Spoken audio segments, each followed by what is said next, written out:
सभ्यता का सबसे बड़ा डर यानी प्रलय। धरती एक बार फिर से आग का गोला बन जाएगी। उसके बाद होगा धरती का पुनर्निर्माण। जैसे ही पाप अपनी सारी सीमाएं लांघ जाएगा, तब प्रकृति सब कुछ नष्ट करने के लिए भिन्न भिन्न तरकीबें चुनेगी। वो आखिर कौन से हैं ये शिवलिंग? इस सूची में सबसे पहला मंदिर है महाराष्ट्र में स्थित केदारेश्वर गुफा मंदिर, जिसके रहस्य ने फिजिक्स के सारे नियम हिलाकर रख दिए हैं। इस मंदिर की गुफा को 11वीं शताब्दी से प्रकृति और ईश्वर का मिलन कहा जाता है।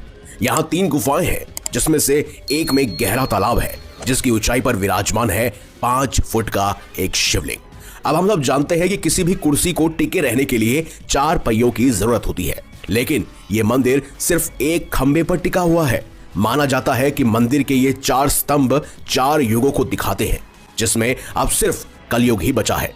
इसके साथ ही गर्मियों के दौरान शिवलिंग के आसपास के पानी का तापमान भी बदल जाता है। यहाँ पर गर्मियों में पानी बर्फीला वाला ठंडा होता है, तो वहीं सर्दियों में ये गुनगुना पानी बन जाता है, जो कि अपने आप में एक रहस्य है। अब आसपास के लोगों की और वैज्ञानिकों की मानी जाए तो ये खंबा धीरे धीरे टूट रहा है। जिस दिन ये टूट जाएगा, उस दिन प्रलय तय है। शायद ये वो समय है जब कल्कि अवतार जन्म लेंगे, या फिर हनुमान जी कल्कि अवतार के साथ भेंट करेंगे। इसी श्रेणी में दूसरा मंदिर है मध्य प्रदेश में खजुराहो के मंदिरों में से एक मंदिर, जिसका लगातार बढ़ रहा शिवलिंग और इस शिवलिंग के नीचे मौजूद चमत्कारी मणि दुनिया के सबसे बड़े रहस्यों में से एक है। वैसे खजुराहो में कुल 85 मंदिरों के मौजूद होने के प्रमाण हैं, लेकिन आज सिर्फ 25 ही बचे हुए हैं। लेकिन इसमें मौजूद महादेव को समर्पित मतंगेश्वर महादेव मंदिर लोगों की आस्था का केंद्र है और वैज्ञानिकों के लिए एक पहेली।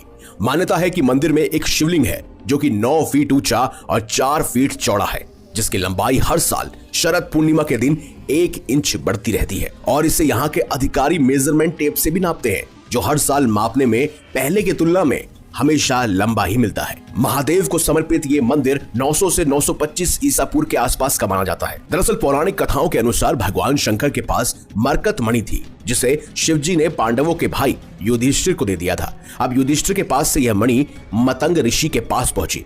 वैसे मतंग ऋषि की मणि की वजह से ही इसका नाम मतंगेश्वर महादेव पड़ा। कहते हैं बाद में उन्होंने ये मणि चंदेल राजा हर्षवर्मन को दे दी और ये मणि बहुत ही चमत्कारी थी, जिसको दूसरे लोगों से बचाने के लिए राजा ने इस मंदिर में एक शिवलिंग का निर्माण कराया और इसके नीचे इस मणि को स्थापित कर दिया। कहते हैं तब से ही मणि आज तक शिवलिंग के नीचे मौजूद है। ये भी कहा जाता है कि ये लगातार बढ़ रहा शिवलिंग जिस दिन मंदिर की छत से टकरा जाएगा, तब कलयुग का विनाश शुरू हो जाएगा। लेकिन अब बात करते हैं तीसरे नंबर पर मौजूद उस रहस्यमय शिवलिंग की, जिसे दुनिया का सबसे बड़ा शिवलिंग कहा जाता है। इस शिवलिंग की ऊंचाई लगभग 70 फीट है और ये ऊंचाई के मामले में लगातार बढ़ता जा रहा है। भूतेश्वर महादेव एक अर्धनारीश्वर प्राकृतिक शिवलिंग है। छत्तीसगढ़ की भाषा में हुकारना यानी कि आवाज देने की ध्वनि को ही भूकरा कहा जाता है और इसीलिए भूतेश्वर महादेव को भूकरा महादेव के नाम से भी पुकारा जाता है। इस शिवलिंग में हल्की सी दरार भी मौजूद है, इसीलिए इसे अर्धनारीश्वर के रूप में पूजा जाता है। जानकारों और पूर्वजों के अनुसार कहा जाता है कि इस मंदिर की खोज लगभग 300 वर्ष पहले हुई थी, जब यहाँ चारों तरफ घने जंगल थे।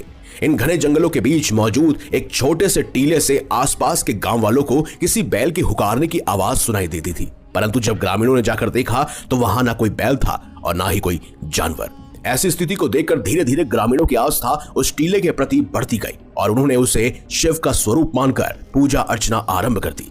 तब से वह छोटा सा शिवलिंग बढ़ते बढ़ते विशालकाय शिवलिंग के रूप में बदल गया। लोगों का मानना है कि जिस दिन ये शिवलिंग अपने पूर्ण आकार को प्राप्त कर लेगा और जमीन से बाहर निकलकर गिर जाएगा, उस दिन कलयुग का विनाश हो जाएगा।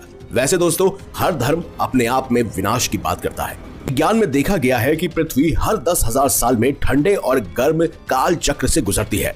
हजारों वर्षों तक ये बर्फ की चादर से ढका रहता है और फिर धीरे धीरे पूरी तरह से गर्म हो जाता है और इस गर्म और ठंडे चक्र के कारण कई प्रजातियां नष्ट भी हो जाती हैं।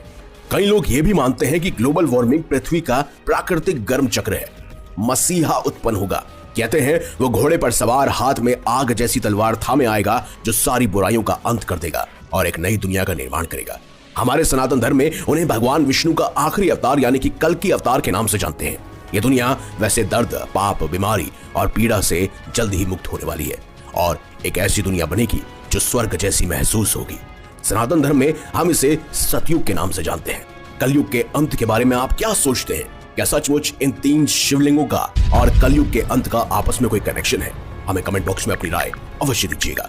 अगर आपको ये वीडियो अच्छी लगी है तो इस वीडियो को लाइक कीजिए, हमारे चैनल को सब्सक्राइब कीजिए और ज्यादा से ज्यादा शेयर भी कीजिए। तो मिलेंगे अगली बार एक नई खास वीडियो के साथ। तब तक के लिए देखते रहिए